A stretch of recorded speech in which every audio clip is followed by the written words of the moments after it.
Hello everybody, welcome to my channel Self Study with Navi. In this video, we are going to see class 9 chapter number 3 Atoms and Molecules. हमने इसकी first 2 videos already बना चुकी हैं और अब upload भी कर दी हैं. अगर आपने नहीं देखी है इसका लिंक डिस्क्रिप्शन में गिवन है, then you can watch it. I hope you all are clear. So in this video we are going to talk about Dalton's atomic theory. Okay, so what is it, who has named it, we will talk about in this video. If you're not subscribed to our channel, please like and subscribe to our channel for more updates and videos. So let's begin our topic, which is Dalton's atomic theory. So these are the 4 postulates. Okay, first 4 postulates we will do.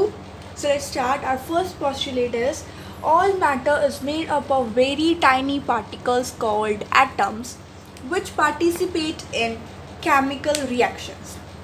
Means जितने भी matter हैं, all matter is made up of very tiny particles. Means बहुत ही ज़्यादा छोटे particles से वो बनते हैं, जिन्हें हम क्या कहते हैं, जिन्हें हम कहते हैं atoms. I hope you all clear. Then which participate in chemical reaction, जो केमिकल रिएक्शन के साथ होते हैं. करेक्ट, हमने पढ़ा था molecules with the changing chemical reactions. Molecules होते हैं, पर एटम्स क्या होते हैं. Matter made up of very small particle is called atoms which participate in chemical reaction. So our second postulate is atoms are indivisible particles which cannot be created or destroyed in a chemical reaction. Means atoms क्या है, indivisible particles है. First divisible का मतलब क्या है इसका.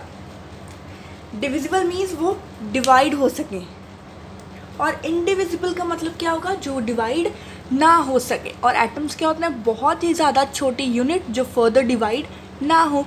So they are the indivisible particles which cannot be created or destroyed in a chemical reaction. ये कौन सी लॉ में था, that is law of what. Yes, law of conservation of mass. That matter can neither be divided, mass can neither be created or destroyed in a chemical reaction. So atoms are what? Indivisible particles which cannot be created or destroyed in a chemical reaction. So this is our second postulate. Third postulate is atoms of same element are identical in mass and chemical properties. Atoms of same element means कोई भी एक element ले लेते हैं हम. So we can take that hydrogen. So hydrogen क्या है, hydrogen एक कंपाउंड है. ठीक है, हाइड्रोजन एक कंपाउंड है. अगर हम उसके एलिमेंट्स क्या होंगे, उसके जो एलिमेंट्स होंगे हाइड्रोजन के, वो हाइड्रोजन के एलिमेंट्स सेम होंगे. मीन्स हाइड्रोजन के एलिमेंट्स क्या होंगे, सेम होंगे. उनका सेम ही मास होगा, सेम ही केमिकल प्रॉपर्टी होगी, सब कुछ सेम ही होगा. ओके, मीन्स जो एलिमेंट्स या atoms of same element are identical in mass and chemical properties. means atoms जो same element के होते हैं, उनका जो mass और जो chemical properties होती हैं वो same होती हैं. I hope you all are clear. So our fourth postulate is atoms of different elements has different masses and chemical properties. अब अगर same element होगा तो same mass होगा, same chemical properties होंगी. अगर वो जो एलिमेंट है वो डिफरेंट होगा, उसके मास भी डिफरेंट होंगे और उसकी जो केमिकल प्रॉपर्टीज़ हैं वो भी डिफरेंट ही होंगी. I hope you all clear our 4 postulates. First is all matter is made up of very tiny particles called atoms which participate in chemical reaction. Okay, atoms are indivisible particles, means जो कभी divide नहीं होते आगे further, which cannot be created or destroyed in chemical reaction. Third is our atoms of same element are identical in mass and chemical properties. Fourth, atoms of different elements has different masses and chemical properties. So these are the first 1, 2, 3, 4 postulates. So let's move to our next 2 postulates. So our next 2 postulates are that atoms combine in the ratio of small whole number to form compounds. So atoms क्या होते हैं, combine होते हैं in the ratio of small whole numbers.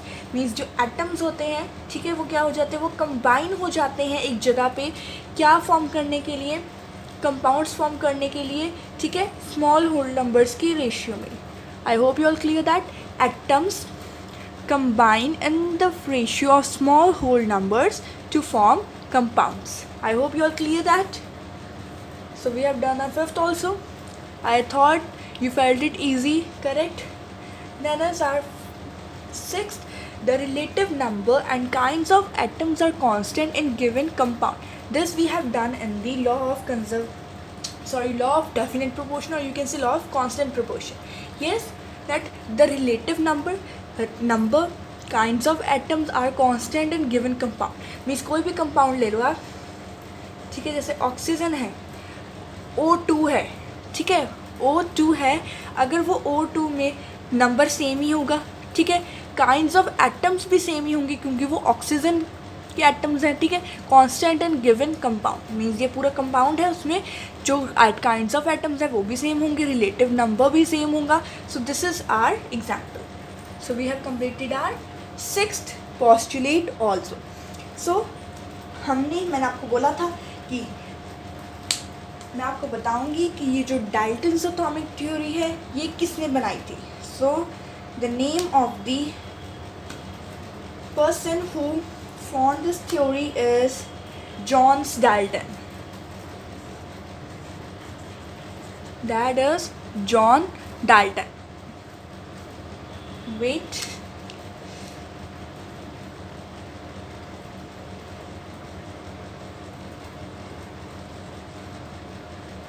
उसके जो last name था, उसके नाम से ही ये एटॉमिक थ्योरी का नेम पड़ा है, that is Dalton's atomic theory. I hope you all cleared about this.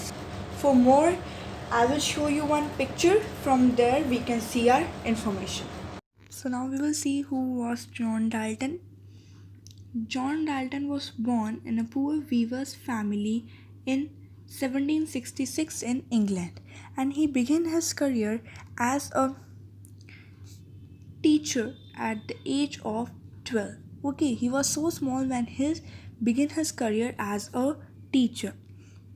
When he was 7 years later, means जब 7 साल गुजरने के बाद वो क्या बन गया, वो स्कूल का प्रिंसिपल बन गया। ओके, क्या बन गया, स्कूल का प्रिंसिपल बन गया।